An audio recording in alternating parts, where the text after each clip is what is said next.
BlackBerry.com.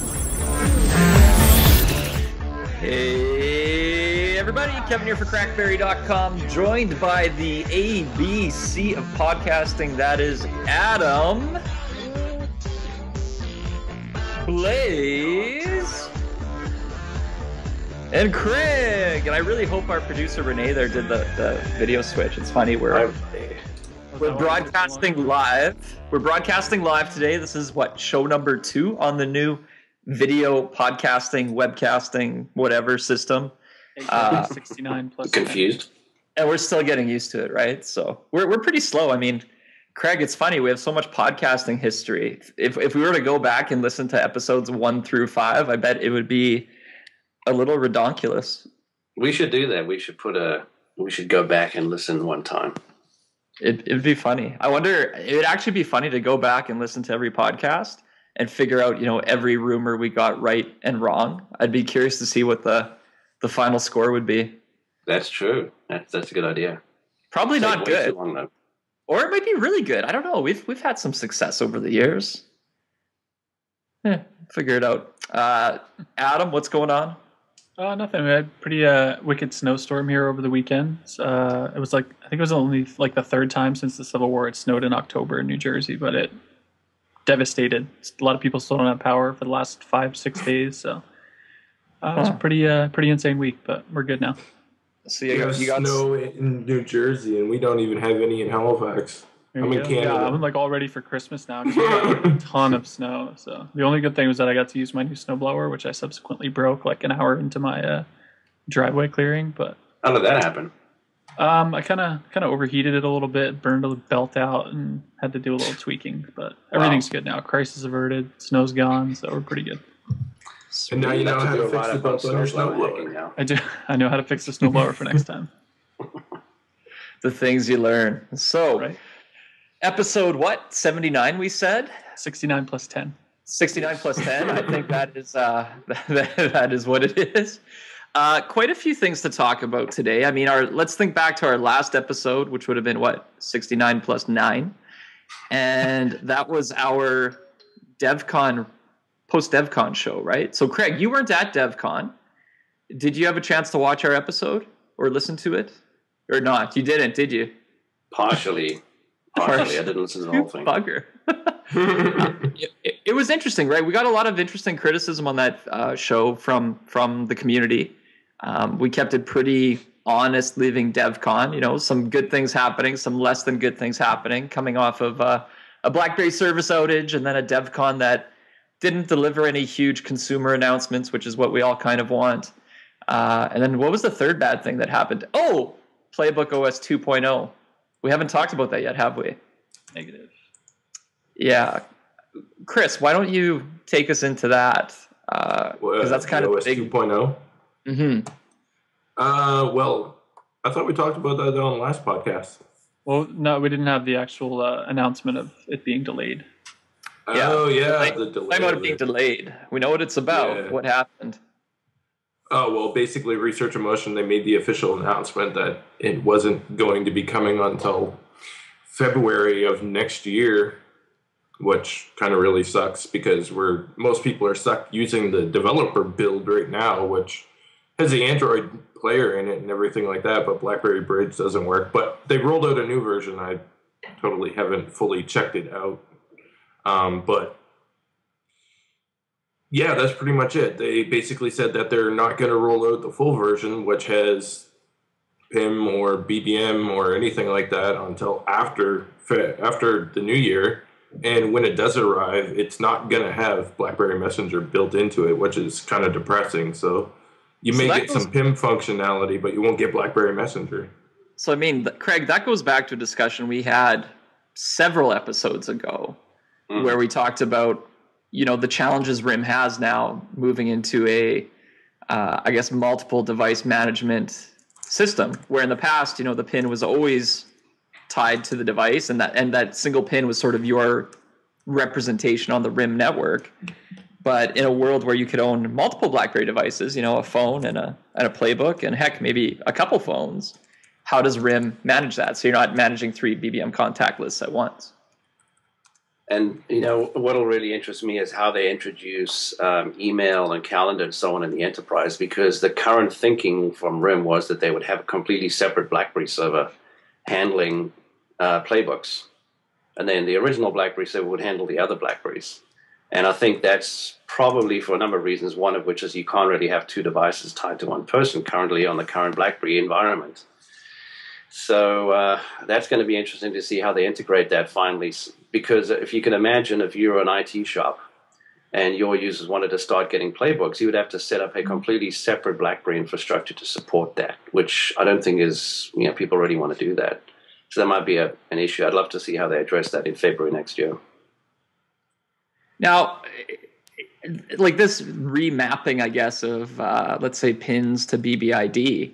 I mean, I can't. Did we figure that would be a really hard project or a really not that hard project when we first talked about it? I'm trying to think back in my brain right now. Well, it probably would be pretty difficult because, currently it's all got to do with the PIN number of the device, and that's how the RIMM network works. It routes messages to your PIN.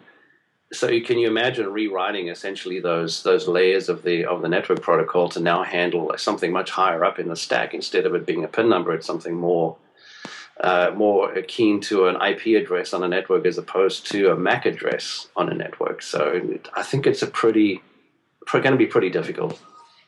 And that's why they're going to have to rewrite all of that just so that it can work in copacetically. I mean, I don't even know how they can do it, but they're going to have to figure it out by the time that they go ahead and release it. Otherwise, we'll just never see it. It may be one of those things that we never actually see. Well, no, they have to figure it out at some point. I mean, they just have to, right? They do have to. It's, I guess the big thing from my standpoint is I get it. I think they're making the right choice, though, in leaving it off the playbook. And I think what this shows for us is, if playbook is now, or OS 2 is now delayed until February, that's a bad thing for playbook sales, which haven't been, happening anyways. It's maybe a good thing, though, for all of us looking to see our first BBX phone. It wasn't announced at DevCon 11, but with the tablet OS basically being the same as the phone OS, there's no reason why they shouldn't be hitting the market sort of at similar times. And I'm also thinking that with the delay on PlayBook OS 2 to February, what that could signify is a launch of it. Maybe the 4G LTE version will actually hit the market. There may be, because we heard that some of the playbooks with radios got scrapped. We haven't seen one get released yet. But at this stage in the game, it's almost like the playbook needs a new launch, right? So I could see somebody like Sprint launching their 4G version or an LTE version hitting, and it'll relaunch with the new BBX OS. They won't call it PlayBook OS 2 at that point, and it launches in February. And hopefully at that point we see our first BBX phones, and it's kind of like the new RIMM coming up in 2012.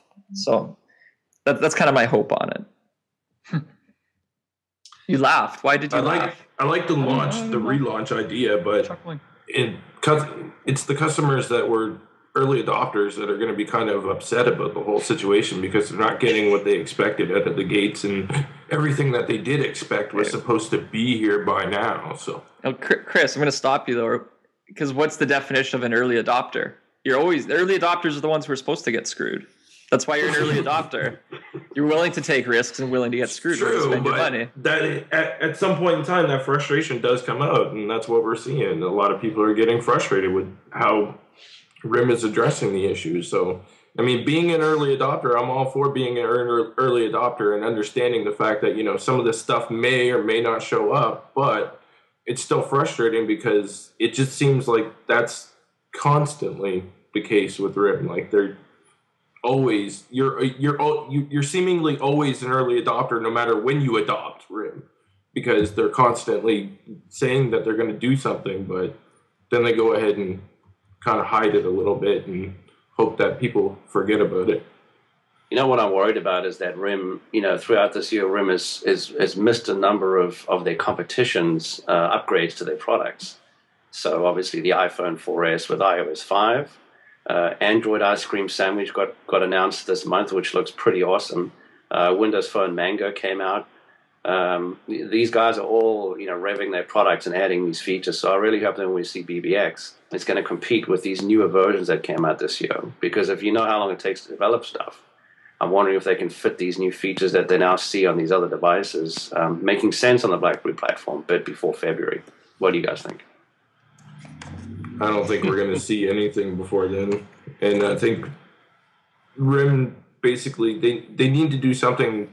They need to keep updating, like, for example, right now with the PlayBook, they went ahead and they updated the developer build, which is a good thing. I'm glad that they did that. That was something that they really needed to do.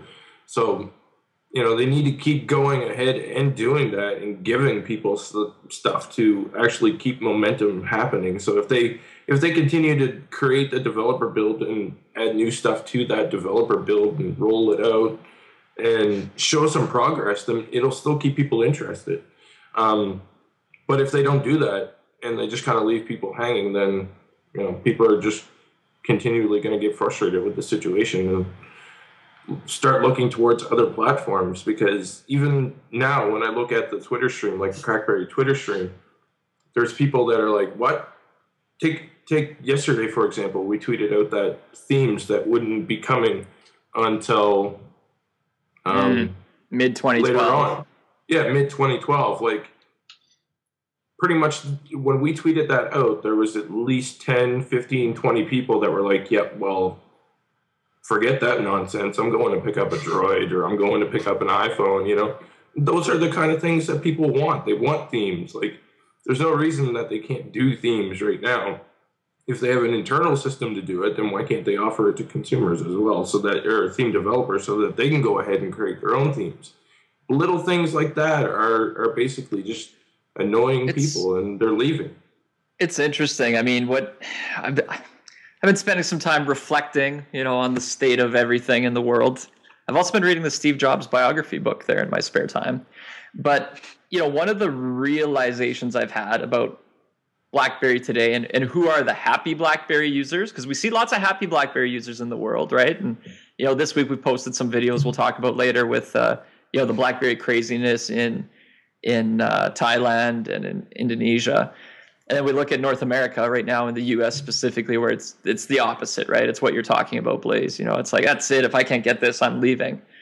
Yeah. And then I look back at our history of all of our shows and all of our blog posts, and I think what we see is, BlackBerry is still excelling and doing the same things that they've always done. And it's what guys like Craig and myself and you guys all fell in love with BlackBerry, right? It's the best communication tool. Things like BBM are awesome. Things like awesome battery life have gone away a little bit. But keyboards are awesome. We love them. The things we've always loved about BlackBerry, we still love. But now what's happening is just our demands for what we expect in a mobile device have really, really gone up. And instead of people sort of remembering what's awesome about BlackBerry, the focus has really become, well, why can't it do these other things that I now want my mobile device to do? And I mean, that's what RIMM's rebuilding the platform for. But, Craig, to your point, can they launch with all those things in there? I don't know. I mean, to me, it's going to take them a while. And I mean, just look at, say, iPhone version 1 versus iPhone version, iOS 5, right? It took them how many iterations to build it up to what it is today. So I don't know if RIMM can just kind of launch on, version of what we want in version 5. End rant. Say something, Adam. Should we move on? Yeah. Can we talk about positive stuff? Was that negative? Yeah. Let's. I meant more. I'm sorry. See, everybody, you call me out like every time because I'm like, hey, can we talk about something fun? Oh, should we do something positive? You're like, oh, that wasn't really negative. And then I look like a total idiot. Here's what I wanted to talk about in terms of. It was on your script and I skipped right over it. We didn't talk about the new Mobile Nations Network branding we rolled out. Yeah. So we'll talk not about BlackBerry for a minute, but it's pretty exciting. If you visit crackberry.com or any of our sites, we have a new brand at the top of the site and then the footer. So it's Mobile Nations. For those of you who think we've gone ahead and done something different, we really haven't. We've always been a part of the Smartphone Experts Network, and we've always had branding at the top of the site that took you to the other sites and at the bottom. We just kind of dressed it up, made it a little bit prettier and a little bit more of a brand that represents what we're about, which is really on each platform, we just have the awesomest communities and resources dedicated to our platform. So there's no, CrackBerry becoming any less BlackBerry focused or CrackBerry focused. It's just, we want to keep the network a little more tighter. So because what we're seeing even in our forums is people move around platforms. It's kind of like cars these days, right? I mean, people don't always buy the same brand of car and use that same brand for their whole life. Some people do, but usually people mix it up, and we're seeing people switch platforms, and people have gone from BlackBerry to Android to iOS and back to BlackBerry again. I was reading a good thread on that this morning. So with tighter network branding, we're really keeping our communities a lot tighter and putting a better just packaging around everything we do, such as all these podcasts and everything else. So it's pretty exciting, but from a user standpoint, nothing's changing in terms of the CrackBerry site. It's just we're kind of more awesome and putting more effort into things than maybe we used to. So it's pretty exciting for us. And the logo is wicked, and I love the podcasting version of the logo that's in the little video here on the watermark. I'm liking it. Yeah, it's cool. Good stuff. Go team. So that's exciting. Lots of things to come. We launched we had the pilot episode last night of Girls Gone Gadgets, which was fun to watch, and it was a good feeler out episode, and that's just going to get better from here too. And we have a couple more. The term you want to use for that? A feeler out episode. Yeah. Feeler up. Not episode. safe for work episode. It was we recorded it at 10:30 at night, so it was like Mobile Nations After Dark. But it was good. We'll see how risky we get. Look, I'll tell you, I have one role in life, or one motto in life. It's what I've always used on CrackBerry, and it's what I guess my new title is Chief Media Officer for Mobile Nation. So it's kind of overseeing all the sites on that thing. And my one rule is give people what they want. And I mean, a lot of people want different things, right? So it just means we have to work harder to attack everything. So we have Girls Gone Gadgets, which is awesome. And we have, Craig, I don't know if we've announced it yet, but you're going to be doing a new show for us soon. Maybe we'll keep it a secret for now, but that's going to be exciting. We're going to tackle it from all sides. So I think we let the cat out of the bag a couple episodes ago, actually. Oh, there you go. Did. Right on. So we're going to do a new enterprise focused show, which Craig, are you going to do it with Renee? Do we have a third host for you or not yet? Yeah, we got Isaac. And Isaac, Renee that's right. And myself. Perfect. Yeah, gonna be so great. Good things are coming. Hooray! Okay, Adam. There, that was all positive. That was great. Me and Adam are going to start up our own DJ podcast. Oh! I got something super positive. BlackBerry Bold 9900 finally coming to AT&T. Yeah, that was mine. Finally. I stole it from kidding. Do you want to provide the details? No, let's keep going. Let's talk about it. The BlackBerry Bold 9900 is finally coming to AT&T. Isn't that what he did? Here, it's super exciting because I think AT&T users have been anxiously waiting for it, and we had no idea when it was going to come, and we've been waiting months and months, and it's finally here. It just kind of popped up out of the blue. They announced it. It's going to be Sunday? I think it releases November 6th. And it'll be a lot of happy campers. So $199.99 on a 2-year contract. Yes. And do we know if NFC is enabled or disabled? Because I heard it was disabled. NFC is disabled, and it comes preloaded with OS 4.4.0. Now, is it disabled in the way that if you put on a leaked OS, it'll be enabled again, or what's the deal? There was a leaked OS that was tested on it, and it still never enabled it, but... Well, it's like look at Verizon 9930. There were a bunch of OSs that didn't work and a bunch that had it on there. So I think it's one of those trial and error things. You have to try which one actually enables it and find out. Yeah, I think it's an OS thing. Yeah, more than anything else. Yeah, it's just one file that's seemingly removed from the installation process, like when they load it up, but. And I guess AT&T also announced the other BlackBerry 7 phones that haven't been released because they only had the 9810 previously. So the Torch 9860 is hitting. Now, is that going to show up for the 6th also, or is that a little delayed? That one I think comes the 20th or something, but I think the Curve 9360 is on the 6th as well, or vice versa. I forget which one. I think it's no, I thought it was vice versa. I thought the Curve was last. Maybe not. Anyways, there's a blog post on it. We'll all be there by the end of the month. Yeah, which is good. We still don't really know why it took so long. Yeah. Because it's AT&T.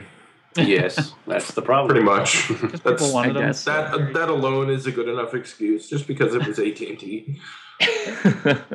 Adam, what else do we have for devices? Any other news? We have my mixed emotions on the we think the BlackBerry Bold 9790 might pop up somewhere. I heard a couple rumors. So I'm still kind of out on it. I mean, I was the biggest fan of it, and you guys kind of got on my case because I said I would almost prefer that over my 9900 just because I loved my Bold 9780 so much and the size of it and everything. So I was all about the 9790. And then weeks back, it turned out it has those little, like the tic-tac buttons like the Torch 9850 and 60 have. So it kind of like totally made it a downer for me. So I'm a little Why did they do that? I don't know. I'm honestly like, I'm severely disappointed because I was all about that device, like super pumped for it. And then as soon as I saw that, it just totally like shot it for me. But there are a couple people in the forums that have some and they say they're not bad because they're almost flush and this and that. So I'm going to have to play around with it. But I honestly don't have high hopes like I did before. And you'll get one. What are you even talking about? I'll get one and play with it, and hopefully I'll like it enough. But it's honestly, on a lot of devices, I mean, those buttons just kill it. And I still don't know where they came from and why they exist, but they are there. So we wish we would take them back. Yeah. Regardless, I guess we don't really know for sure when it's coming, but there's a bunch of rumors that it should be popping up sometime in the very near future. So cool. See what happens. I like new Blackberries. One of my best friends called me this morning when I was driving to the office, and he was at the local MTS store due for an upgrade from his Curve 8300. Ouch. Believe it or not. That was, I think... He was due for an upgrade already? He was due for an upgrade on his Curve 8300. Wow. 8300. Anytime I saw it, I would just cringe. And he's like, so Kevin, I'm at the store. Which Black? He's like, I was thinking about getting a BlackBerry again because he's like, I was looking at the iPhone, but if I switch to iPhone, I got to switch my plan, and I like my plan. And I've got this. He's like, I can get the Curve 9300, the Bold 9700, the Bold 9780. He gave me something else, and I'm like, you want the Bold 9900? And he's like, I don't think I saw that one. I'm like, no, I'm pretty sure MTS should have it now. And then we're arguing. He's like, well, what about the iPhone 4S? And I'm going through, the merits of both, what's good, what's bad, about all of them. And then but I was like, yeah, if they don't have a 9900, though, and you want a BlackBerry, I'm like, just wait for it. And I'm like, honestly, if you're thinking about like Curve 9300, I'm like, I will personally pay the difference in price just so you get the 9900 because I want you to be happy with it.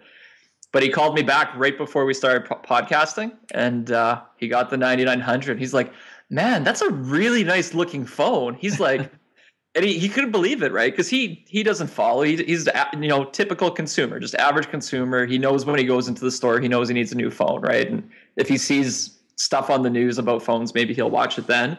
And he's like, yeah, I was looking at it, and I was looking at the iPhone 4S, and he's like, I like the 9900 better. This thing is just, and I'm like, Jared, yes, you're totally right. I mean, it's a beautiful phone. So I was like, I'll send you some links on, I'll send him the link to our review with all the photos and maybe to that Adam's post about maximizing battery life. But he was super excited, and that made me happy today. I was like, good. See, people are excited out there.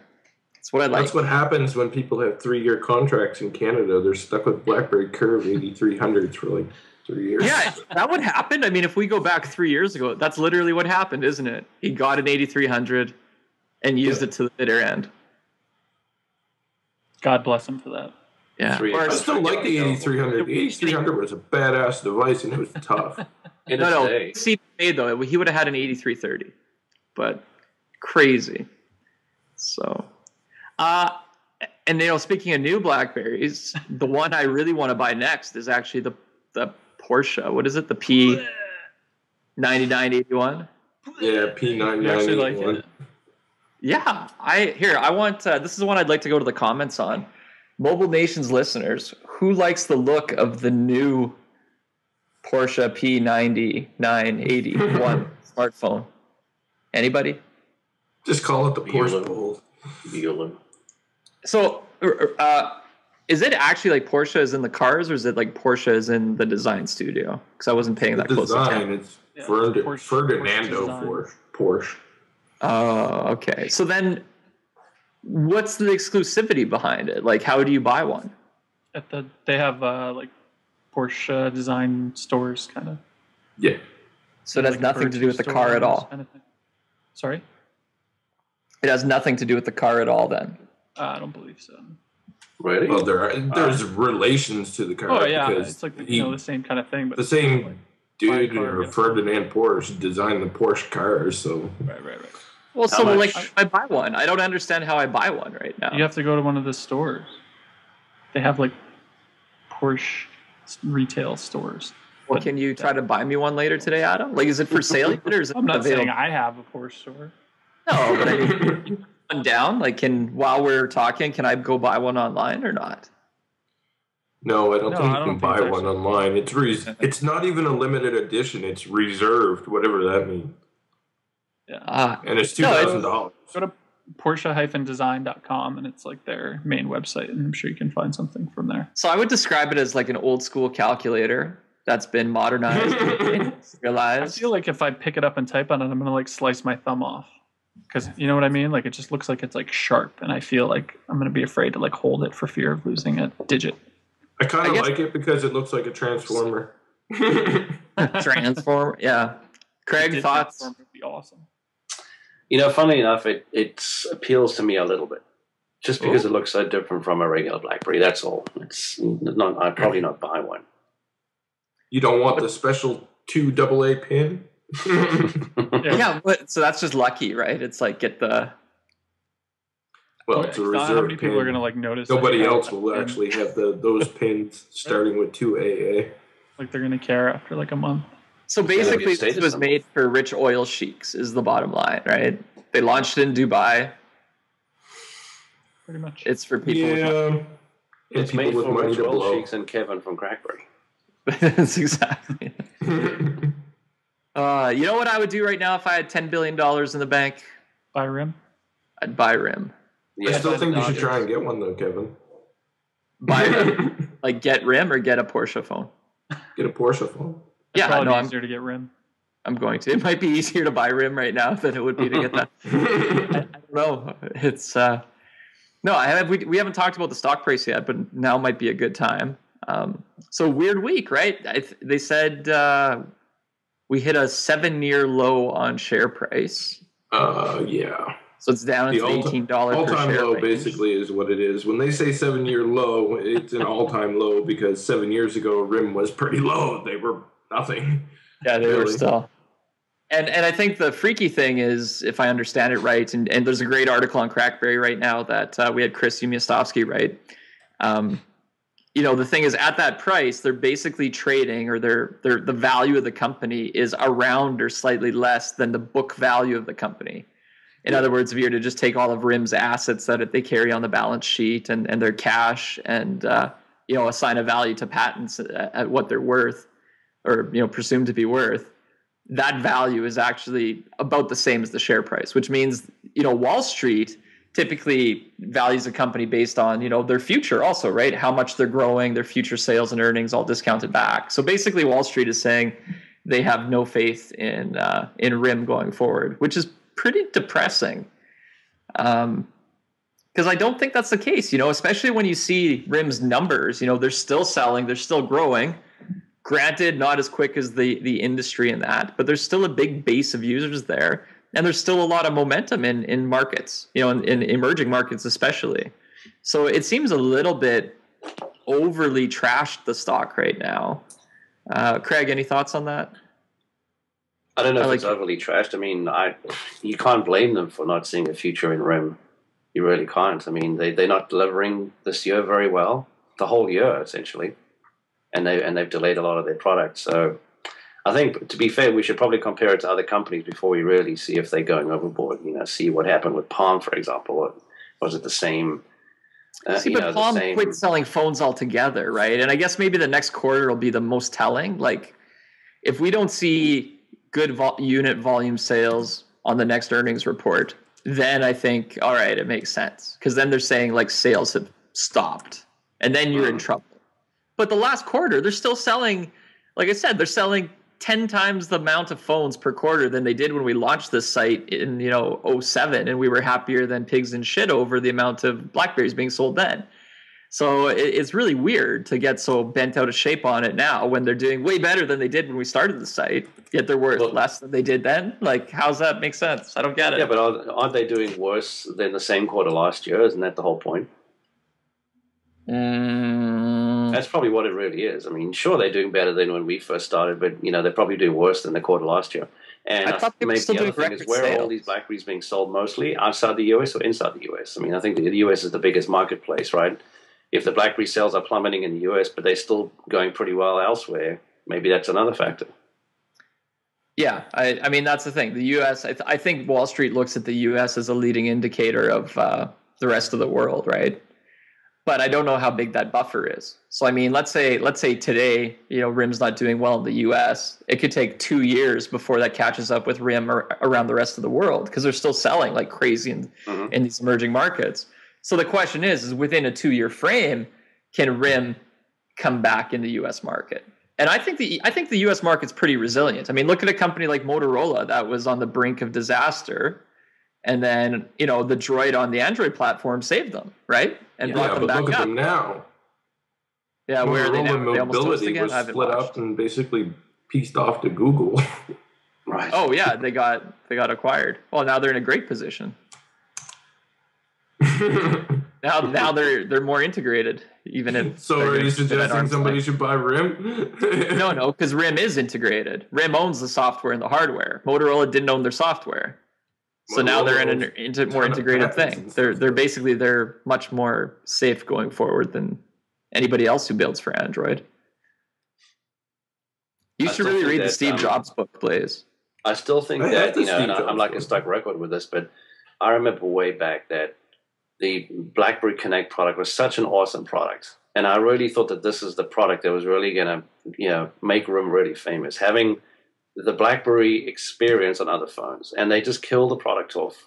And I think they should bring it back, really. I mean, carry on making your own devices, but please put the platform on other devices, really.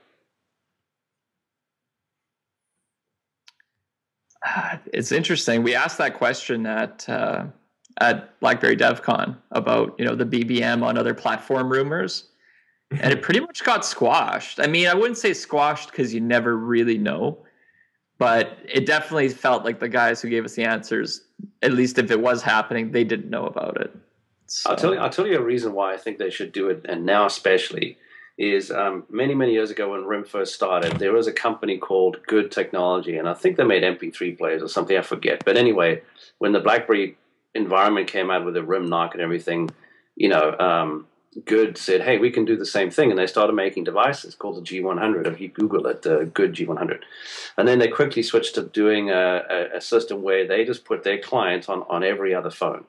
And the company was essentially left for dead. And then the iPhone came out in 2007, and people said, hey, I want to get my mail on that thing. I can't. So how can I do it? And so Good started reviving from their point onwards. They are like booming right now, and they essentially do what BlackBerry Connect did. That's why I say this is a great market for RIMM to step into now.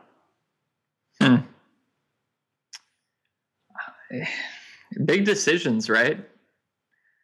So, indeed.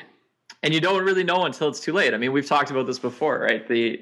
I'm still curious in terms of if RIMM would have put all their focus on BlackBerry 7 phones out the door first and not even launched a playbook, than where they are today by putting.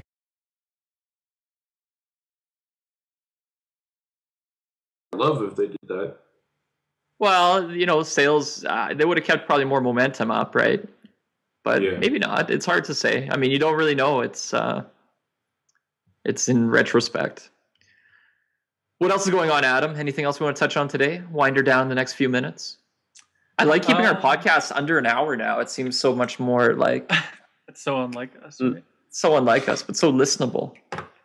Well, I can throw in, I think we can actually split these last few up. I'll just touch real quick. BBM Music got officially released in the US, Canada, and Australia.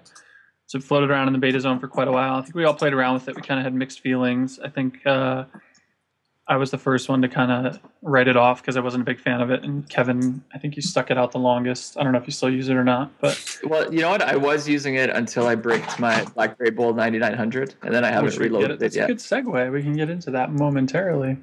Sure. But we ran a poll yesterday. It was just a quick poll on basically if people will keep using it. We asked, if you have it, will you keep using it? Will you not use it? Not sure yet. We had almost, I think, 4,000 people voted, and it was like 50% said they're not going to use it. About 10 or 11%, I think, said they will use it. 12% don't have it yet, and the rest of the people are kind of undecided. So it was just kind of interesting, but I think we'll probably do another post on it and just examine it a little bit. But I think there's quite a few people for need for it for various reasons. So it's a good in concept. If they tweaked, quite a few things here and there, then it would be a decent success. But I think overall, it just kind of missed the mark on what they intended to do with it. That's pretty scary because at 10%, now this is a site like crackberry.com, right? With this poll being where you have your more sort of knowledgeable, enthusiastic BlackBerry owners, not average consumers who are calling for advice about which BlackBerry to buy, maybe.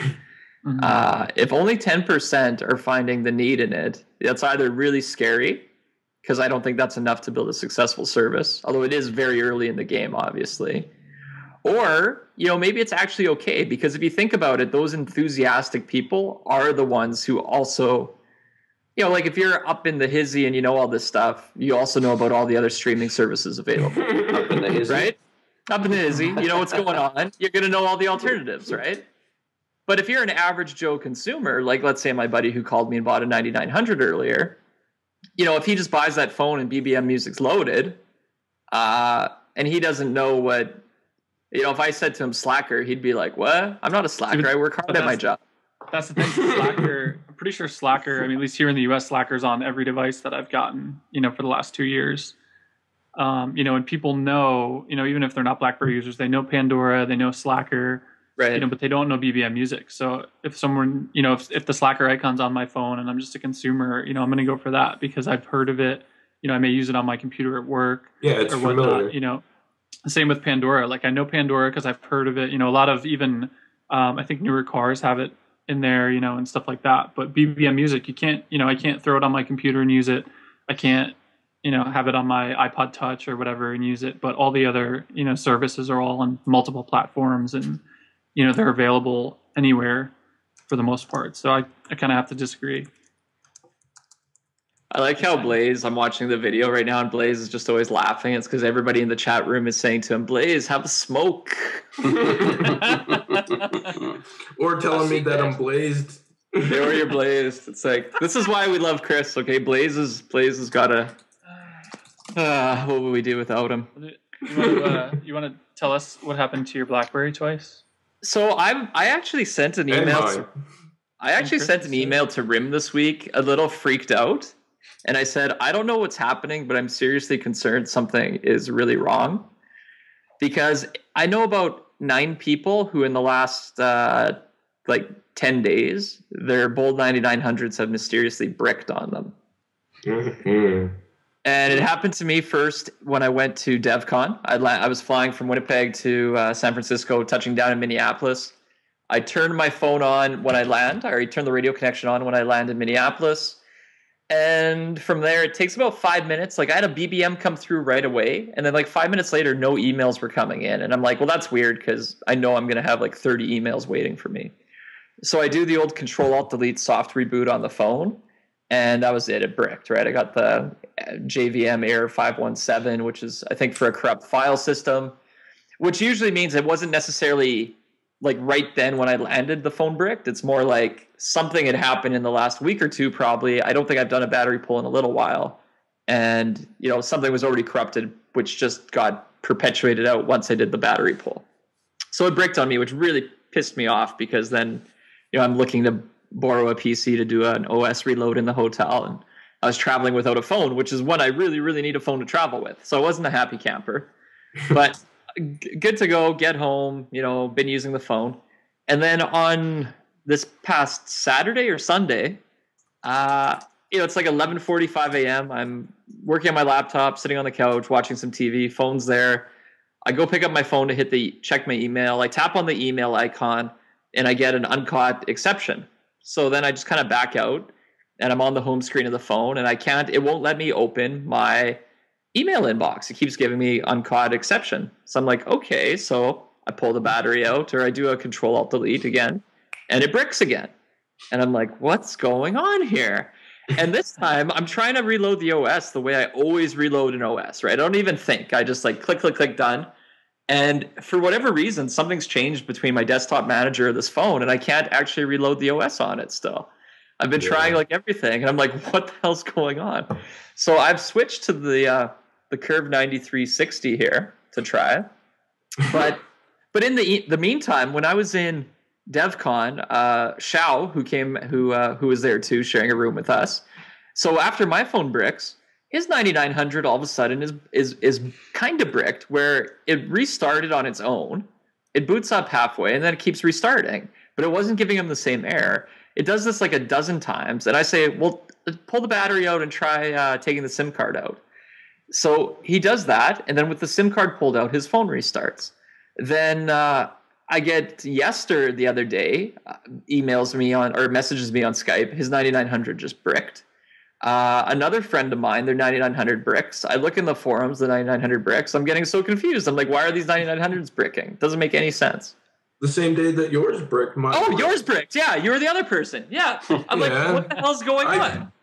My phone was almost dead, so I stuck it on the charger and I let it charge for like, I don't know, a good 2 hours or something like that. And then I went to go ahead and pick it up, and that's when I realized it's like just constantly rebooting. And the same as with yours. Or it was like a combination of yours and Xiao's, because my phone would reboot, it would load up, and then it would show me the spinning clock and reboot again, and I couldn't load it on Desktop Manager because it wouldn't stay connected to USB long enough to be able to go ahead and reload the OS. So I called Rogers, and Rogers sent me a new one. So now I have a brand new one here, and I have the old one that I have to send back to Rogers, of course. So you couldn't reload your OS either? No. So what the hell's that? How's that possible? I thought you could always reload the OS. I'd never found a situation. Since they replaced your device without even trying to troubleshoot it, does that mean that maybe there's a known hardware issue with the device? Oh, no, I don't let Rogers troubleshoot my device. I basically tell them, like, listen, they do their verification process, and 9 times out of 10, like, one of their verification processes is the email address on the account, and I have my CrackBerry account attached to it, so it's like BLA1ZE@CrackBerry. They just kind of don't ask me any questions after that. They're like, oh, yeah, we'll just send you out a new one right away. All right. So they know you. Yeah, one of those things. As soon as they get to the email address, they're like, yeah, you've reloaded the operating system, haven't you? Yeah, I've tried that. The one bright side, though, even though you can't reload the OS or anything, you can still use the BlackBerry kickstand, even if you're BlackBerry. Because it's technically, I guess it's hardware, but it doesn't have anything to do with the software. Yeah. So no matter what happens, you can do that. I think I'll do that on my borked one right now. And as Kevin figured out, if you have it in kickstand, you have to take the battery door off when it's in kickstand mode. You can just pull the battery out and put it back in. Yep. It's amazing. It's really amazing. But I'm still kind of ticked here because, Chris, like you couldn't reload the OS. No, I could not physically reload the OS. So that's what happens. So I need to actually call Rogers right now and get a new phone. Yep. Well, fuck. I'm pissed off then. Like that's going to waste a... Call RIMM and have them send you the Porsche BlackBerry instead for your trouble. That's a good idea. I think that's what I'm going to do. But I don't want to wait. I'm going away next week. Sounds fair to me. Tell them that. Say, this is CrackBerry Kevin. I need a new BlackBerry. I want the Porsche BlackBerry, and I don't want to wait. Imagine how pissed he'd be, though, if you actually... No, but seriously, I can't reload the OS on it. Because I thought I could always... I've used the line over the years a dozen times. You can always reload the OS on your BlackBerry. So what's changed? Why can't I? If it can't stay connected to USB, then you can't reload it. No, it will not stay connected to USB in order for it to actually push the files to... But I've always had my thing. Like, I pull out the battery, I connect. When it says, like, USB unknown, I hit it, and it always goes right to the device arm, and it always works. Because there's no battery in it. Yeah, but that's the thing. You're getting to that point where it can actually detect the USB to at least recognize that there is a USB there. Now you can't get to that point because what it does is it reboots itself. Before it will load up, it'll go through the loading process, show you the BlackBerry logo, give you the bar, the progress bar, flip to a blank screen, and then you get. Okay, so my problem's not that then. My problem hasn't been that. But that's yours may be repairable, but mine wasn't. I tried it at least 10 times, 10 different ways, and it didn't work. Okay, look, all I know is I'm ticked off about that because that's not cool. Can you imagine though, like seriously though, if you like called RIMM and they sent you a BlackBerry, a Porsche BlackBerry, and it did the exact same thing? $2,000 on a Porsche BlackBerry just to have it just randomly brick on you. Better not. I don't understand it though. So I mean, I just don't get it seems beyond coincidence though that so many people I know would all of a sudden have 9900s brick on them. Doesn't make sense, right? Like to me, it's beyond coincidence. No, or we're all running there's an obvious issue somewhere in the device. Or we're all running the same app because when I reached out on it and they said, well, we haven't really seen any issue like this reported outside of what you're telling us. Maybe you're all doing something. Maybe we're holding it wrong. Maybe it's BBM. You're holding the BlackBerry wrong. Okay, I'm kind of fired up about that. I want to go try to reload the OS on my 9900 yet again because I don't feel I have the same issue you did, but if I can't reload the OS, I'm really kind of ticked off. I like that phone. I memorized my PIN. You did? If you get the Porsche BlackBerry, you'll have it half memorized already. 228? Yeah, there you go. Yeah. Sweet. Wow. All right. And on that note, I'm going to go try to get my hands on a Porsche BlackBerry. I think we had some technical difficulties this show with the video feed, so apologies there. I think the rebroadcast will work okay because it's recording okay on Renee's end, just not on the. I think it's Ustream letting us down today. We shall do another podcast soon. I've been planning on doing an international podcast, so I think I would like that to be what our next show is. So I don't know if we will do the regular cast with everybody, but I kind of want to bring in some guests who live, not in North America, because I think that might be more suited. Although, Craig, you got the South Africa roots, so maybe you could be on still. I could. See if Ewan wants to come. Ewan is Canada finding somebody from there too if you want. Well, I'm repping Canada. Is that North America? Yeah. I thought Canada was just like America's hat. You know what? No, you're in trouble. Don't you have? We're gonna do an international podcast. Mr. Jersey. Fist bump. I think a couple weeks. New Jersey next week. Okay. I'm gonna come to New Jersey next week and teach you how to deal with snow. We're gonna go to Seaside. I'll show you the Jersey Shore. Sweet. Can we go to the gym with your buddy Nick? Situation. Compare abs. Let's go to the gym with your buddy Nick. We're gonna go to the gym and we'll do a little tanning, maybe some laundry. Call it a day. Well, wait. How close do you live to Craig? I don't know if I'm. I'm not that far from Craig. I don't think. Anywhere in Jersey, you can get within like 45 minutes. So. Craig, if he's in Jersey, I can be there in 45 minutes. Maybe we should do a Jersey Shore CrackBerry meetup. Yeah. I don't know if I can handle that. And we'll wear playbooks on gold chains around our neck. Those guys are. I was looking for flights to Arizona the other day, and they had like flights to Jersey for like. Okay, I think we make it happen. $268 or something like that. Terrible. Let's do it on Friday night or Thursday night or something. After fondue night, we can go out. Yeah, fondue. Fondue night. We're having fondue night. Adam was telling me. God. I basically called Adam up and said, Adam, I'm coming to work with you at your house next week. So when you say fondue night, do you mean actually at the fondue restaurant or at your house? No. Just on my. I will admit that I actually own a fondue. I actually have 2 fondue pots. Wow. Because we could record the whole thing from the melting pot, which is actually a cool fondue place. It is. If you have 3.5 hours to spare to eat dinner, it's a great place. I agree. Well, eat, record, I'm going to move to Jersey and open up a poutine shop. All right. Do you have like dry poutine you can bring down for me? Adam's little show script here doesn't have all the different podcasts we're supposed to mention at the end of the show, but basically we have a whole ton of different podcasts. So, you can listen to the CrackBerry podcast, the Android Central podcast. There's the Tipby. There's like 3 Tipby ones. There's iPad Live, iPhone Live, Tipby TV. There's our Mobile Nations podcast. We have a WP Central podcast. We have the Palmcast. We've got Girls Gone Gadgets. We've got a couple more coming up. So there's a lot of shows. The new mobilenations.com site's under construction. So once that's done, that'll be like your quickest way to get to everything we do. Whew, that was like a mouthful. Wow. We need to really... Hey, Mr. Producer Renee, if you're listening to us, we need one soundbite that just does it that we can just edit in and play, because then I don't have to remember that. I'll pre-record it for you, Kev. Woohoo! Thank you. Kevin, where can we find out more about you? You can find me on the Twitter at CrackBerryKevin, and of course at CrackBerry.com every day. Adam, where can we find out more about you? I'm aboutme/Adam, and I'm Azice on Twitter. Chris, where are you lurking? I am lurking with the Android folks over at Android Central. You can catch me on crackberry.com and on the Twitters at BLA1ZE. Nice. And Craig, where are you, sir?